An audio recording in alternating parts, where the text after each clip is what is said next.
Hello guys, and glad to have you on board again today. This is the big day of this week, of course. We've planned for this. This is the only day in which we had a catalyst that matters. So ECB today, a couple of stats from the US, core CPI inflation numbers, very important right now, at least as long as they do not miss the consensus. Jobless claims as well. So we do have plenty of stuff to talk about. But the problem is we don't know yet what it's really going to be about, so I'm not going to go way too speculative out there. What I like instead is this, which means the sentiment is shifting in the US into areas in which reversals are very likely going to show up. And we were looking at a reversal pattern for the US stock market with the experienced traders, and we feel like we've got some kind of a validation yesterday, still far from being enough. And we're going to cover this onto the trading perspective. But first of all, yes, sentiment might be on the verge to deteriorate and eventually going to reach out to the fear area and living out the extreme greed. Oh, sorry, not necessarily fear. Sorry, the bullish area, and just getting out of extreme greed, which would signal that the probability for an extreme breakout and acceleration, which some people thought was probable, will likely not going to happen. Okay, on the opposite hand, and that is what I like, dumb money is definitely immediately reversing positions. Like, they really don't know where to go, so they're arbitraging, and they're totally always going in the wrong direction. So yesterday is not even a bear day, it's just a red candle, and everyone's going against it. That's absolutely staggeringly stupid. But as you can see in here, people are massively getting into buying and exiting their bearish positions. God freaking fuck damn it. Okay, so if you figure this one out, we're still mostly selling into this market. The retail traders are doing it. But the thing is that, as you can see, we've pretty much oscillated, and exactly just have we seen, okay? It has been kind of a slight upside move into the market, still supported by the same old stupid stuff, where retail traders were pretty much oscillating across the 30, 40 area, okay? Which means basically when the market goes down, they're buying hard, absolutely stupid. When the market goes high, they're selling hard, and so on and so on. And just do it the opposite. So I always told you that this was really sentiment-based range, and I still believe we're in this. But I still also believe that we're going to shift below, above 50, which means I still suspect quite of a downside move to show up, in which obviously every stupid retail trader that has been selling for now more than several months, and they're actually, I think, at some point turn out to buyers. And that's at that point where I'm going to start looking at supportive prices as potential entries. But until then, of course, this remains speculative. Today is a volatile day, and I'm definitely not going to gamble. So let's go down this road anyway, and let's look at our charts, if I can manage my vintage switching. Okay, so S&P 500 yesterday. Let's have a look at the cash session. Okay, definitely not a good day, because as we're dealing with potential reversal areas, we're definitely getting a bearish engulfing daily structure. Not that good. So we're closing not at the lows, but real clearly way below yesterday's open. So it is a bear day, whether you like it or not. It is a bearish candle.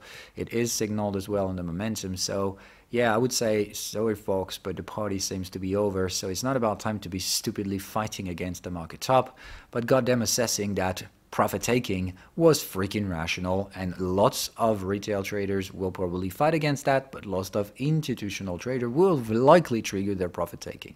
The question is, where are they willing to buy again? Because I still don't believe that we have reversed this market. Just thinking that, well, we do have a catalyst, no one knows what to expect from it. Well, appropriate time to profit take. It's exactly what I told you yesterday, that people will likely anticipate and profit take one day before.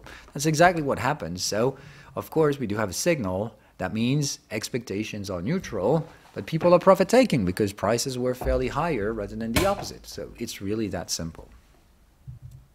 All right. Now, if we have a look at more intraday perspective, what I don't like as well for the bulls, I mean, what's the bad news for the bulls, is the 4-hour chart time frame as we assessed it yesterday, and the fact that we were getting to squeeze the H1 context as they don't have enough volatility and stuff like that. Okay, so look at what we've got.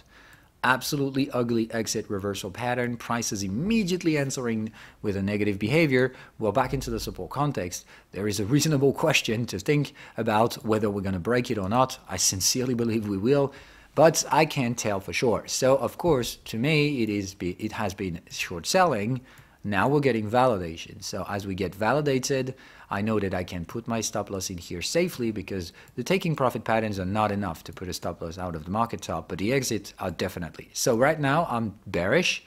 I doubled my position sizing. I'm still speculative, okay? So when I say doubled, means first of all, we were trading with very tiny position sizing, and now I'm getting to double it. So I'm getting to normal reversal position sizing, which is, I'm not nearly going anywhere beyond 1.2% risk taking at the market top, which is very negligible, let me be honest, okay? But still, the thing is that I'm covering the portfolio because that is my plan. I'm not going net bearish at any point right now. I'm still totally being bullish exposed to this market as a global portfolio exposition. I still have more upside trade into stocks, individual stocks, than I have bearish cover trades on the S&P 500. So it's just reducing potential exposition to the stock market without nearly going bearish territory at the moment. I'm definitely looking at what's going to happen with these validation levels. And of course, you need to understand that if I get stopped out, I'm going to make gains, okay? So we'll see all about that.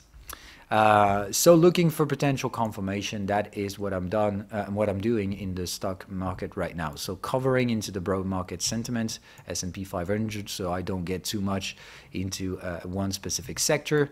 But still, of course, I'm overweighting this because I'm selling Apple and I'm still doing it. I'm looking at bear trades if we break some supports, but until then, I'm slightly exposed, just waiting patiently for my time to come. Yesterday wasn't a good day for the tech sector. I am covering my portfolio entirely again on Tesla, selling the exact amount of stocks I own because I still don't know. But when I'll get a validated market top, I'll eventually just profit take. But for now, I don't know. So I'm covering the portfolio on all of the risky areas. So yesterday is what I've done, short selling Tesla, not at the market top, but some decent prices. Profit took 25% on Virgin Galactic. It was 2 days ago, I think. I got out at 33.5 or something like that. So pretty decent prices in here as well. That was the plan, basically, okay? So remember when we were back then, I told you I'm buying the shit. And when we'll get down there, when we'll get up there, I'm going to sell the crap out of it. So I'm not short selling because I kind of like the structure and the way we've got ourselves out there with a three-wave structure. So I think there is still some potential later on, but certainly not at the moment. So I think retracement could show up, or obviously if we go bullish, it's going to be absolutely stupid, short-term, whatever, which means we're going to go for something like that. And if that's what we're on the verge to do, of course, I let myself ride these stupid market trading behaviors, but of course, I will profit take because I know how these things reverses when they stop fitting the momentum. But that's pretty much all about it. I'll let you know later on. I'm definitely still bullish. I mean, 25% profit taking. If you think that's bearish, then god damn it, think about it again. So I don't know. It's just I'm locking on some nice gains, pure and simply. What else? Yeah, cryptocurrencies. Okay, so cryptos, pretty interesting areas in which we are. We have early bullish reactions yesterday. Pretty great, actually. Nice lower shadow candle, not signaled yet, but once again, I mean, look at that. We're totally fucking the resistance.